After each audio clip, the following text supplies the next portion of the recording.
फिर से आप सबको जय मसीह। प्रभु यीशु मसीह का अनुग्रह और शांति आप सबों को मिलते रहे। मैं प्रभु यीशु मसीह को धन्यवाद देना चाहता हूँ कि उन्होंने फिर से एक बार आपके बीच में परमेश्वर की जीवित कलाम को बोलने के लिए मुझे मौका दिया है। साथ ही साथ मैं उन लोगों को भी धन्यवाद देना चाहता हूँ जिन लोगों ने मेरा वीडियो को सब्सक्राइब किया, लाइक किया है, कमेंट किया है, और जिन्होंने मेरा वीडियो को सब्सक्राइब नहीं किया है, मेरा उन लोगों से रिक्वेस्ट है कि कृपा करके आप मेरा वीडियो सब्सक्राइब कर लीजिए, ताकि जो भी मैं नया वीडियो बनाऊंगा उसका लिंक आप तक पहुंचे। और नो प्लेस लेफ्ट जो विजन कास्टिंग का जो शिक्षा है वो आपके पास में पहुंचे, और इस शिक्षा के द्वारा आप अपने विश्वासी को सिखा पाएंगे कि कैसे सुसमाचार प्रचार करना है, कैसे लोगों के पास पहुंचना है, सुसमाचार कैसे शुरू करेंगे, हमें कैसे फॉलोअप करना है। कई सारा बात है जो हम लोग इस शिक्षा के द्वारा सीख पाएंगे। इसलिए मेरा आपसे रिक्वेस्ट है, कृपा करके आप वीडियो को सब्सक्राइब कर लीजिए, ताकि जो भी वीडियो मैं बनाऊंगा वो आप तक पहुंचे। तो मैंने बीते वीडियो में मैंने बोला था कि आने वाले दिन में हम लोग परमेश्वर के उद्देश्य के बारे में बातचीत करेंगे। उद्देश्य के साथ हम लोग परमेश्वर की योजना के बारे में बातचीत करेंगे। तो आज हम लोग परमेश्वर की योजना के बारे में बातचीत करेंगे।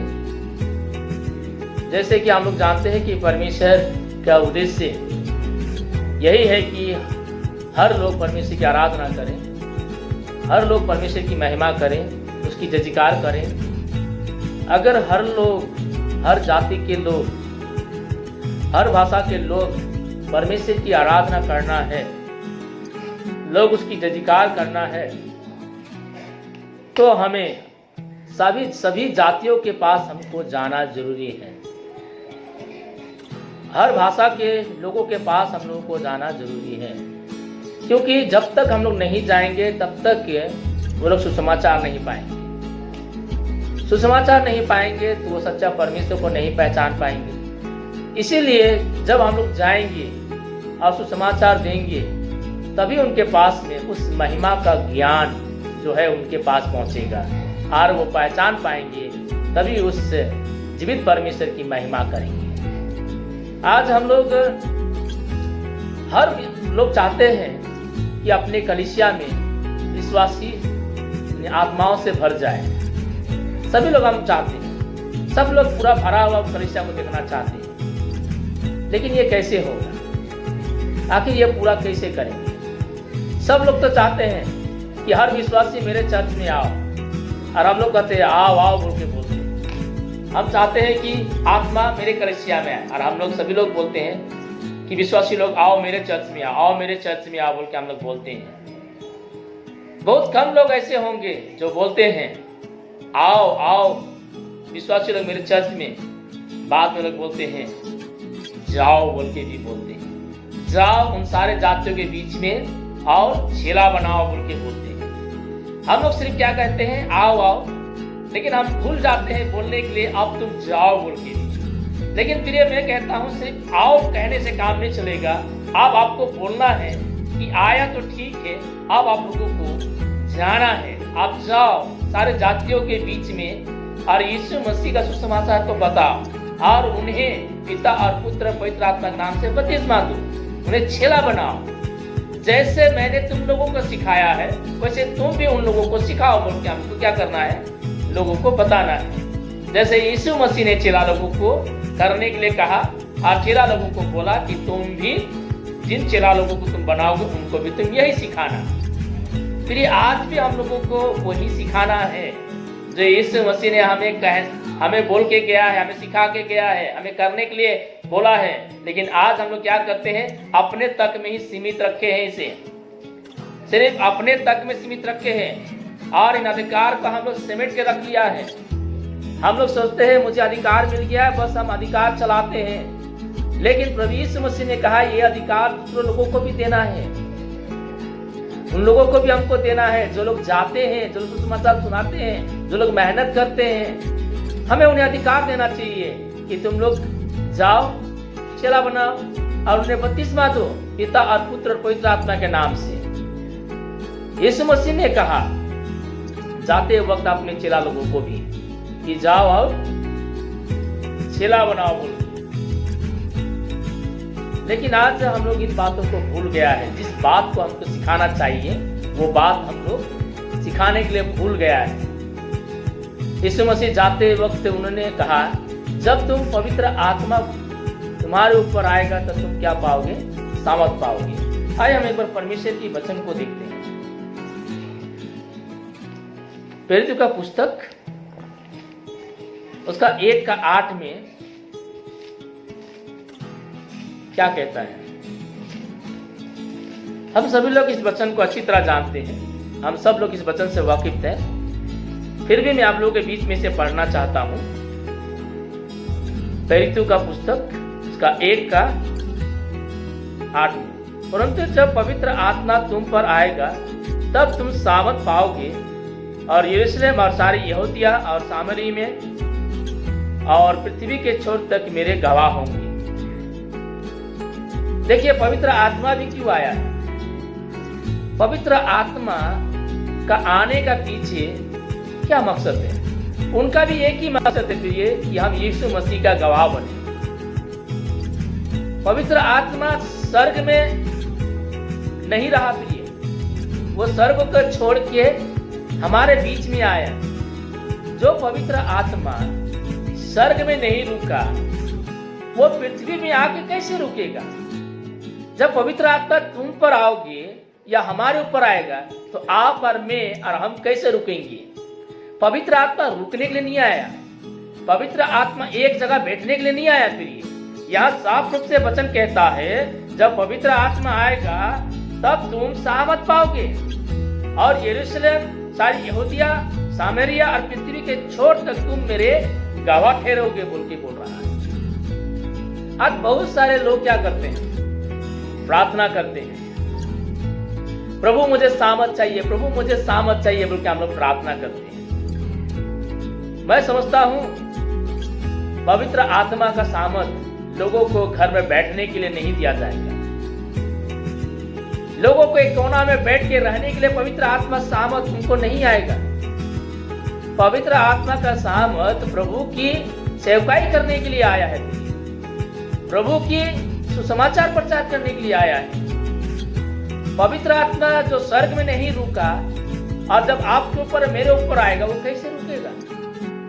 जो पवित्र आत्मा आपसे बढ़कर यीशु मसीह को प्यार करता है, मुझसे और आपसे बढ़कर वो यीशु मसीह को सबसे ज्यादा प्यार करता है, वो पवित्र आत्मा यीशु मसीह के प्रेम के बारे में बिना बताए नहीं रह सकता है। वो यीशु मसीह के प्रेम के बारे में बताएगा ही बताएगा, क्योंकि पवित्र आत्मा इसलिए आया कि लोगों के बीच में गवाह ठहरे कि यीशु मसीह प्रभु है, यीशु मसीह उद्धार करता है बोल के। इसीलिए पवित्र आत्मा का आने का पीछे एक ही कारण है कि लोग सुसमाचार पहुंचाए, यीशु मसीह का गवाह बने, यीशु मसीह का गुण उनके जीवन से प्रकट हो, ताकि उनका जो प्रकाश है लोगों तक पहुंचे और लोग अंधकार में ना रहे, ताकि लोग उजाला में आए। लेकिन आज ऐसा नहीं हो रहा है। हम बाइबल के वचन में देखते हैं, प्रिय, यहाँ भी हम देखते हैं कि पवित्र आत्मा जब आता है तो यहाँ भी इनको फैलने के लिए ही बोल रहा है। जिस तरह हम लोग युद्ध की किताब 11:4 में पढ़ा कि लोग फैलना नहीं चाहते थे, लोग एक जगह बैठ के रहना चाहते थे, लेकिन परमेश्वर ने उन लोगों को फैलाया उनकी भाषा में गड़बड़ी करके। आज यहाँ भी हम लोग देखते हैं, यहाँ भी पवित्र आत्मा आया इसलिए गवाह बनने के लिए, एक जगह में रहने के लिए नहीं, बल्कि चारों तरफ पृथ्वी के छोर तक प्रभु यीशु मसीह की गवाह बनने के लिए पवित्र आत्मा इधर आया था। और सामर्थ भी इसलिए दिया गया है ताकि प्रभु की गवाह बनने के लिए। जितना हम सुसमाचार लोगों तक लेके जाएंगे, जितना सुसमाचार प्रचार करेंगे लोगों के बीच में, सामर्थ का काम हमें उतना ही देखने के लिए मिलेगा। नई नई आत्मा आएंगे प्रिय, नए नए लोग प्रभु को ग्रहण करेंगे, उद्धारकर्ता बनकर स्वीकार करेंगे और पवित्र आत्मा उनके जीवन में कार्य करेगा और वो लोग भी सामर्थ से भरेंगे। और कलीसिया में हम देखेंगे सामर्थ के कामों को देखेंगे, कलीसिया में अन्य भाषाओं को देखेंगे, वो लोग दर्शन देखेंगे, वो लोग स्वप्न देखेंगे, क्योंकि पवित्र आत्मा जब आता है तो ऑटोमेटिक लोगों का जीवन में अद्भुत काम होने लगता है, छुटकारा होने लगता है प्रिय। वो सुसमाचार बताए बिना नहीं रह सकता है, क्योंकि प्रभु का प्रेम को बता के ही छोड़ेगा। यहाँ हम लोग देखते हैं प्रिय, उनको पवित्र आत्मा जब आएगा, समझ पाएगा, तो कहता है कि वो लोग यरूशलेम में फैलेंगे, यहूदिया में फैलेंगे, सामरिया में फैलेंगे, पृथ्वी के छोर तक फैलेंगे बोल रहा है। यहां भी प्रिय हम लोग को फैलने के लिए कह रहा है। लेकिन आज हम लोग क्या करते हैं, सिर्फ कलीसिया के अंदर में बैठे रहते हैं, कलीसिया में पड़े रहते हैं, एक ही जगह हम लोग पड़े रहते हैं, हमारे आसपास में कहीं भी हम लोग जाते नहीं हैं। जब तक हम नहीं जाएंगे तब तक पवित्र आत्मा भी हमको नहीं बताएगा कि हमको क्या बोलना है। जब हम जाएंगे सुसमाचार प्रचार करने के लिए, तब वो पवित्र आत्मा मुझे बताएगा कि इसके जीवन में ये समस्या है, इसको ये बीमारी है। जब हम सुसमाचार को लेके जाएंगे तब हमारे द्वारा पवित्र आत्मा मिराकल के काम करेंगे, बीमारी को चंगा करेंगे। घर बैठे बैठे रहने से हम मिराकल का काम नहीं कर पाएंगे, सामर्थ के कामों को हम नहीं देख पाएंगे। इसीलिए आज मिराकल सामर्थ का काम रुक गया है, इसीलिए आज हम गवाह नहीं बन पा रहे। घर में बैठे हैं, अपने पड़ोसी हैं, लेकिन लोग हमको पहचान नहीं पा रहे हैं, क्योंकि हम सुसमाचार का काम को रोक के रखा है, सिर्फ भीड़ बना के बैठे हैं प्रिय। मैं आज आपको बोलना चाहता हूँ, यही जो पवित्र आत्मा जिन चेला लोगों के ऊपर में आया, जैसे ही पवित्र आत्मा आया, सामर्थ का काम होने लगा, चारों तरफ इसका अद्भुत काम होने लगा। हम लोग देखते हैं, हम पतरस को देखते हैं, जब पवित्र आत्मा का सामर्थ उसके जीवन में आया, जो पतरस डरने वाला व्यक्ति, इनकार किया था उसने यीशु मसीह को। शायद आप और मैं होता तो हम पतरस को हम लोग ग्रहण नहीं करते, हम पतरस को जीमा नहीं देते, पतरस को अधिकार नहीं देते, क्योंकि वो प्रभु को इनकार किया है। यह अच्छा विश्वासी नहीं है, यह विश्वास की कमी है। इनको हमको अधिकार नहीं देना चाहिए, इनको तो बपतिस्मा भी देना नहीं चाहिए, इनको वचन भी बोलने का अधिकार नहीं देना चाहिए। लेकिन यीशु मसीह ने उसको अधिकार दिया प्रिय, यीशु मसीह ने उसको प्यार किया प्रिय। लेकिन आज हम लोग सीनियर जूनियर की चीजों में, रेवरेंड पास्टर डायरेक्टर के चीजों में उलझे पड़े हुए हैं। लेकिन यीशु मसीह अपने उद्देश्य को पूरा करना चाहता है, परमेश्वर अपने उद्देश्य को पूरा करना चाहता है। वो चाहता है कि हर जाति, हर भाषा, हर कुल के लोग हर जगह में परमेश्वर की महिमा, परमेश्वर की आराधना, क्योंकि मनुष्य जाति को इसीलिए बनाया है। आज लोग मर रहे हैं, आज लोग नष्ट हो रहे हैं, आज लोग प्रभु को बिना पाए नरक में जा रहा है प्रिय। आज हमको और आपको फैलना है, आज हम लोगों को निकलना है, विश्वासी लोगों को निकलना है, जाना है, सुसमाचार का प्रचार करना है। जब पतरस ने प्रचार किया तो हम देखते हैं कि 3000 लोग प्रभु को विश्वास किया और लोग बपतिस्मा लिया। 3000 लोग कलीसिया में जुड़ गए बोल के हमको देखने के लिए मिलता है। उस समय प्रेरितों के समय में हम 2 अध्याय में देखते हैं प्रभु का भरपूर काम हुआ, चारों तरफ उसका काम बढ़ने लगा, यरूशलेम में पूरा काम होने लगा। 2 अध्याय में भी हम लोग देखते हैं कि वो यरूशलेम में पड़ा रहा। जब हम 3 अध्याय में आते हैं तब भी वो लोग यरूशलेम में ही रहा, तब भी लोग जुड़ते रहे, काम होते रहा। 3 अध्याय में जाते हैं तब भी हम लोग देखते हैं कि वो लोग यरूशलेम ही पड़ा रहते हैं। लेकिन प्रभु ने क्या कहा है, तुम यरूशलेम से यहूदिया, यहूदिया से समरिया, समरिया से पृथ्वी के छोर तक तुमको जाना है, मेरा गवाह बनना है मुझे। लेकिन अभी तक ये लोग इधर ही पड़ा हुआ है, यरूशलेम में ही पड़ा हुआ है। 4था अध्याय में आए, 4था अध्याय में भी हम लोग देखते हैं वो लोग यरूशलेम में पड़ा हुआ है। 5 अध्याय में भी देखते हैं वो लोग यरूशलेम में पड़ा हुआ है। जब हम 6 अध्याय को पढ़ते हैं तो 6 अध्याय में भी हमको वही देखने के लिए मिलता है। 7 अध्याय में भी प्रिय जब हम पढ़ते हैं तब भी ये लोग यरूशलेम को छोड़ा नहीं है, यरूशलेम में पड़ा हुआ है। जबकि यीशु मसीह ने कहा है कि जब पवित्र आत्मा का सामर्थ आएगा तो तुम यरूशलेम से जोदिया, जोदिया से सामरिया, पृथ्वी के छोर तक फैलना है। लेकिन अभी तक लोग इधर ही पड़ा हुआ है। जब ये लोग नहीं फैल रहे थे, जब ये लोग दूसरी तरफ नहीं जा रहे थे, जब लोग परमेश्वर सुसमाचार को लेकर दूसरी की ओर नहीं जा रहे थे, तो मालूम है क्या हुआ, जब अध्याय 8 का 1 पढ़ते हैं, देखिए परमेश्वर ने क्या किया। जब ये लोग अपने ही जगह में रहना चाहा, जब ये लोग फैलना नहीं चाहा, एक जगह में ही बैठना चाहा, तो परमेश्वर ने क्या किया है। हम प्रेरितों का किताब 1 का 8 को देखने से हमें मालूम चलता है कि परमेश्वर ने क्या किया उन लोगों के बीच में। देखिए, उसी दिन यरूशलेम की कलीसिया पर बड़ा उपद्रव आरंभ हुआ और प्रेरितों को छोड़ सब के सब यहूदिया और सामरिया देशों में तितर बितर हो गए। देखिए, जब परमेश्वर ने उन लोगों को बोला था फैलने के लिए कि तुम जब पवित्र आत्मा का सामर्थ पाओगे तो तुम सिर्फ यरूशलेम में ना रहना, तुम यरूशलेम से यहूदिया में जाना, यहूदिया से सामरिया में जाना, फिर पृथ्वी के छोर तक फैलते जाना है। लेकिन ये लोग क्या किया है, 2 अध्याय, 3 अध्याय, 4 अध्याय, 5 अध्याय, 6 अध्याय, 7 अध्याय तक जब पढ़ते हैं तो ये लोग वहां का वहां ही पड़ा हुआ है। लास्ट में परमेश्वर ने क्या किया, वह समस्या भेजा, वह परसिक्यूशन भेजा। और हम लोग वचन में देखते हैं कि प्रेरित लोग को छोड़कर सब लोग क्या हो गया, यहूदिया और सामरिया देश में ऑटोमेटिक वो लोग फैल गया बोल के देखते हैं, वो लोग तितर बितर हो गया बोल के बोलते हैं। हम लोग यहाँ पे देखते हैं फिलिप, हम लोग जब आगे पढ़ेंगे उसको, आगे जब पढ़ेंगे तो फिलिप को हम लोग देखते हैं, उसका 4 से पढ़ते जाएंगे तो हम लोग देखते हैं कि वो ऑटोमेटिक सामरिया में जाके परमेश्वर का वचन को फैला रहा है, सुना रहा है।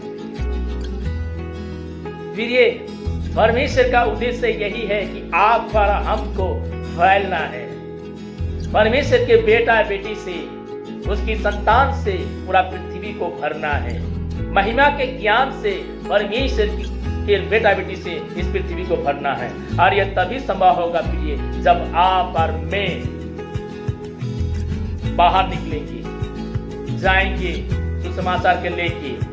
अब आओ आओ कहना छोड़ दो, विश्वासी को बोलो आप जाओ जाओ, सारे जातियों के बीच में आप चेला बनाओ, उनको सिखाओ ये बात। मैं आप लोगों से मैं उत्साह करना चाहता हूँ प्रिय, मैं आप लोगों को ये बात मैं आप तक पहुँचाना चाहता हूँ कि हमें निकलना चाहिए, हमें जाना चाहिए। हम जैसे यहाँ देखते हैं प्रिय, जो पवित्र आत्मा स्वर्ग में नहीं रुका, जब आपके और मेरे अंदर में आएगा, हम और आप कभी नहीं रुकेंगे, हम एक जगह कभी नहीं रुकेंगे। आज जो कलीसिया, जो मंडली, घर से चर्च, चर्च से घर, इतना भी उसका जिंदगी कट रहा है, इतना ही जिंदगी वो लोग समाप्त करते रहे हैं। जिस उद्देश्य से परमेश्वर ने आप पर मुझे चुना, आपको दलदल के कीचड़ से निकाला, अंधकार से निकाल के ज्योति में लाया, इसलिए लाया ताकि आपका प्रकाश लोगों तक चमके। आपका ज्योति पलंग के नीचे रखने के लिए नहीं आया प्रिय, छिपा कर रखने के लिए नहीं आया। आपका मेरा ये दायित्व है कि हम परमेश्वर के वचन को हर जातियों के पास, हर लोगों के पास, हर जगह में, हर जगह उसको हमको लेके जाना है प्रिय। लेकिन आज नहीं हो रहा है, आज हम उस बातों को नहीं लेके जा रहे हैं, आज इस बात को हम लोग नहीं पहुंचा रहे हैं। जागिए, परमेश्वर के वचन को पढ़िए, परमेश्वर के वचन को संसार के नजर से मत देखिए, इसे बाइबल के नजर से संसार को देखिए। आज का ही कारण है जिसके वजह से आज परमेश्वर की सुसमाचार प्रचार नहीं हो रहा है, रुक गया है। परमेश्वर का जो उद्देश्य है वो पूरा नहीं हो रहा है। ये बहुत सारे कारण हैं प्रिय, ये कई कारण हैं जो आज इस कारण के वजह से आज परमेश्वर का सुसमाचार नहीं फैल रहा है। मैं आपके बीच में एक कारण को बताना चाहता हूं, ऐसे कई कारण, लेकिन अभी मैं एक कारण में आपसे बात करना चाहता हूं। पहला बात हम लोग देखते हैं, पहला कारण मत्ती का पुस्तक, उसका 28 का 19 और 18 से 20 तक देखते हैं। सबसे पहला कारण हम लोग देखते हैं, जो परमेश्वर का सुसमाचार जो आज लोगों तक नहीं पहुंच रहा है, परमेश्वर की जो हर जगह में जो आराधना नहीं हो रहा, उसकी महिमा नहीं हो रहा है, उसका पहला कारण यही है।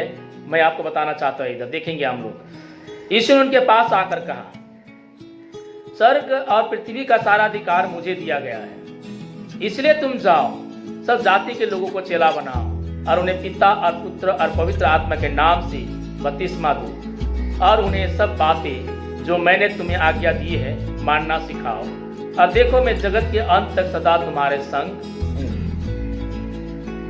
यहाँ पे हम लोग देखते हैं प्रभु यीशु मसीह आकर कहता है कि पृथ्वी का सारा अधिकार और स्वर्ग का सारा अधिकार मुझे दिया गया है,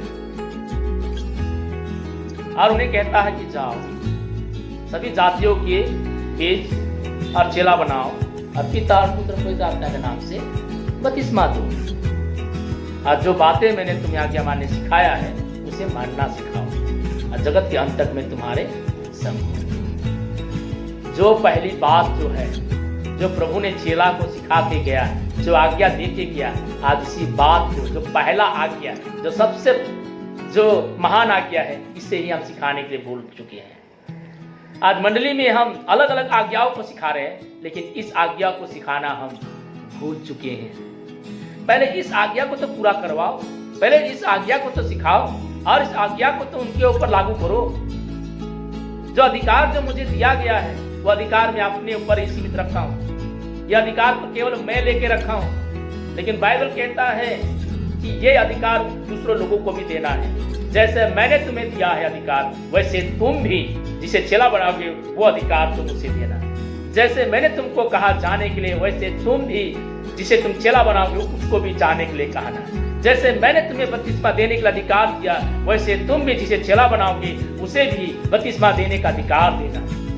जैसे मैंने तुम्हें कहा आज्ञा को मानना सिखाओ, वैसे ही तुम जिस चेला को बनाओगे उसे भी वैसे ही सिखाना जैसे तुम्हें सिखाया जा रहा है। लेकिन आज हम क्या करते हैं, नहीं सिखाते इन बातों को। फिर ये इस बात को सिखाइए, हर मंडली में सिखाइए, हर विश्वासी को सिखाइए, ताकि वह सीखे और सीख के इस वचन को परमेश्वर तक जो उद्देश्य है उसे पूरा करने पाए। बड़ी दुख की बात है कि आज हम लोग इस अधिकार को लेके बैठे हैं। आज हम लोग क्या करते हैं, आत्मा कोई और जीतता है, मेहनत कोई और करता है, दुख कोई और उठाता है, भारी मात्रा में विश्वासी बनाता है, दूर दूर जाके चेला बनाता है, लेकिन बपतिस्मा कोई और देता है। बाइबल में यीशु मसीह ने एक को भी बपतिस्मा नहीं दिया है, जो डायरेक्टर का डायरेक्टर था। लेकिन आज आप आत्मा जीतो, आप मेहनत करो, आप सब कुछ करो, मार खाओ, पीटे खाओ, लेकिन बपतिस्मा कौन देगा? डायरेक्टर। बपतिस्मा वो देगा। लेकिन यीशु मसीह ने ऐसा नहीं किया। फिर उन्होंने कभी बपतिस्मा नहीं दिया, बल्कि चेला लोगों को बपतिस्मा देने के लिए सिखाया। यूहन्ना जब यीशु मसीह को बपतिस्मा दे रहा था, जो एक चेला था, यूहन्ना ने कहा मुझे तो आपसे बपतिस्मा लेना चाहिए था। तो यीशु ने कहा नहीं, इसी से धार्मिकता का पूरा होगा। कहने का मतलब ये जो प्रभु ने करके गया यही चीज होते जाना है। फिर यीशु मसीह एक चेला से बपतिस्मा लिया, लेकिन आज डायरेक्टर लोग बपतिस्मा देते हैं, आज बड़े बड़े पोजीशन के लोग बपतिस्मा देते हैं, और जो जूनियर है उनको लोग क्या करते हैं, तुम जूनियर हो, तुमको इसका अधिकार की जरूरत नहीं है, तुम अभी तक वहां नहीं पहुंचे हो, तुम उस पोजीशन तक नहीं पहुंचा है, तुमको ये अधिकार नहीं दिया जाएगा। लेकिन बाइबल यहाँ साफ रूप से कहता है फिर ये, इस आज्ञा को तुम सिखाओ, इसे पहले करो। आज हम पौलुस को भी देखेंगे, पौलुस भी कहता है मैं 2 लोगों को छोड़कर किसी को बपतिस्मा नहीं दिया है। पौलुस भी कहता है मैं 2 लोगों को छोड़ के किसी को बपतिस्मा नहीं दिया। मुझे याद नहीं है कि मैं 2 लोगों को छोड़ के किसी और को बपतिस्मा दिया हूं। अभी तो लोग अपने जगह में बैठा पड़ा रहता है, जो लोग मेहनत कर रहे हैं, जो लोग इधर उधर जा रहे हैं, उसको अधिकार अभी तक दिया नहीं गया है। लेकिन यीशु मसीह ने क्या कहा, जैसे तुम्हें अधिकार दिया गया है वैसे तुम भी उन्हें अधिकार देना, ताकि वो भी जाए, वो भी चेला बनाए, वो भी बपतिस्मा दे, और वैसे ही सिखाए जैसे तुम्हें सिखाया गया। ठीक है, मैं फिर से आप लोगों के सामने ये बात को मैं रखता हूं आप वचन को देखिए। अगर हम 16 को पढ़ेंगे, 17 को पढ़ेंगे, मत्ती का पुस्तक 28 का 16-17, देखिए यहाँ पे क्या बोलता है। 11 चेले गलील में उस पहाड़ पर गए जिसे यीशु ने उन्हें बताया था। उन्होंने उसके दर्शन पाकर उसे प्रणाम किया, पर किसी किसी को संदेह हुआ। अब देखिए यहां पे 11 चेला लोग हैं। कुछ लोगों ने संदेह किया है, कुछ लोगों ने विश्वास किया है, कुछ लोगों ने विश्वास के साथ उसे प्रणाम किया, और कुछ लोग उसके ऊपर डाउट किया, संदेह किया। आप और मैं होता तो क्या करते हैं? तुम अच्छा विश्वासी नहीं हो, तुम एक साइड हो जाओ, तुम एक तरफ हो जाओ, तुम लोगों को ये सब काम नहीं दिया जाएगा, तुम लोगों को ये सब पोजीशन या अधिकार नहीं दिया जाएगा कि तुम लोग अभी तक पक्का नहीं हुआ है, तुम लोगों को वहां तक नहीं पहुंचे हो। लेकिन प्रभु यीशु मसीह ने जिन्होंने संदेह किया, जो विश्वास किया, दोनों को बुला के अधिकार देता है। क्योंकि प्रभु यीशु मसीह जानता था कि आने वाले दिनों में ऐसा समस्या आएगा, इसलिए प्रभु यीशु मसीह ने पहले ही इन लोगों को अधिकार दे दिया। आज हमें भी प्रिय अधिकार देना है। हमें प्रिय जो लोग मेहनत कर रहा है, जो लोग निकल रहा है, चाहे विश्वासी हो, चाहे जो भी क्यों ना हो, जिन्होंने प्रभु को उद्धारकर्ता के रूप में स्वीकार किया है, जो प्रभु को सुसमाचार बता रहा है, जो चेले बना रहा है, उन्हीं को अधिकार देना चाहिए कि वो भी बपतिस्मा दे बोल के। तब तो वो भी दूसरों को ऐसे सिखाएगा।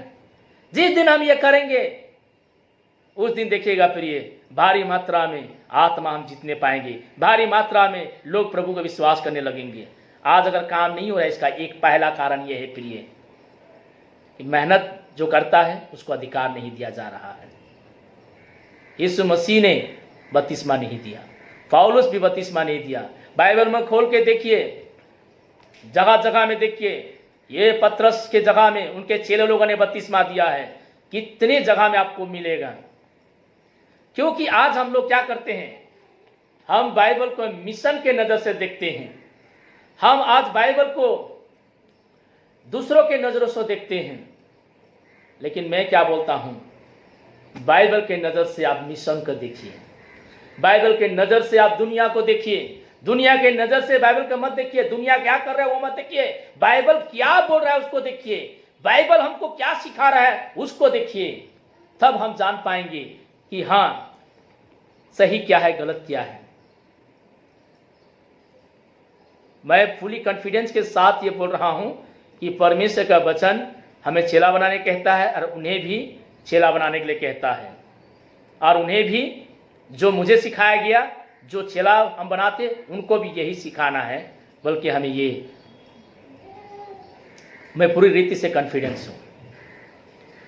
फिर मैं आने वाले दिन में फिर से आप लोगों के पास में आऊँगा और मैं फिर से बताऊँगा, और बहुत सारे बात है जो मैं आपको बताऊँगा। कई कारण हैं जो आज परमेश्वर के उद्देश्य जो है वो पूरा नहीं हो पा रहा है, परमेश्वर का सुसमाचार लोगों तक नहीं पहुँच पा रहा है। हम पहला कारण देखा है ना, कि जो अधिकार हमें दिया गया है, जो आज्ञा जो हमें दिया गया है, इस आज्ञा को सिखाने को छोड़ के हम दूसरा आज्ञाओं पर सिखा रहे हैं। और भी बहुत सारे कारण हैं प्रिय, और भी कारण हैं। आज देखेंगे बहुत सारे लोग बपतिस्मा 6 महीना 1 साल बाद लोगों को देते हैं। बपतिस्मा देने में भी हम लोग टाइम लेते हैं, टाइम लेना चाहिए, मैं नहीं बोल रहा हूं टाइम मत लो, लेकिन बाइबल में क्या बोला है?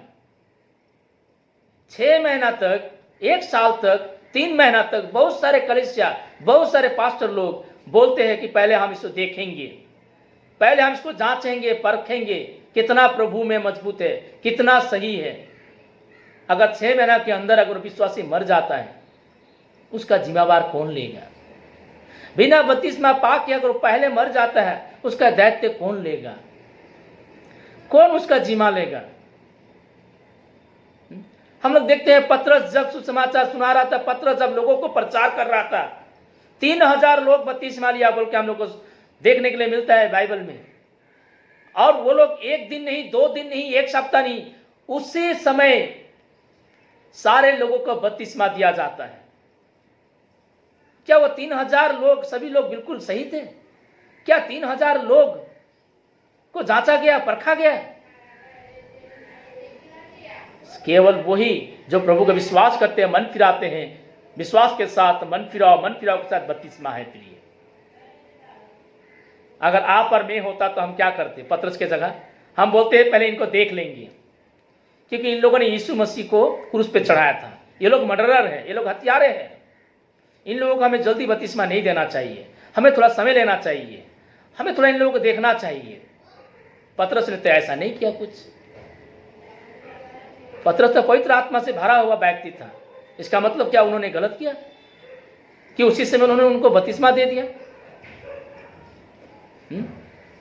मैं बोला ना आप लोगों को, मिशन की नज़र से बाइबल को मत देखिए, बाइबल के नज़र से दुनिया को देखिए। आज बहुत सारे लोग कई सारा नियम को लेके चलाए, ट्रेडिशन बना दिए हैं, कल्चर बना दिए हैं, बाइबल को उल्टा दिया है, पलट दिया है, बाइबल के वचनों को उलट पलट करके रख दिया है। बाइबल ने हमको क्या सिखाया और हम क्या सिखा रहे हैं। इस वजह से आज परमेश्वर की राज्य जो उद्देश्य है वो पूरा नहीं हो पा रहा है। कृपा, यदि आपको लगता है कि हाँ आप जो बोल रहे हैं बिल्कुल सही है, हम इस वचन का और अध्ययन करेंगे और अच्छा से पढ़ेंगे और देखेंगे परमेश्वर का वचन क्या कहता है।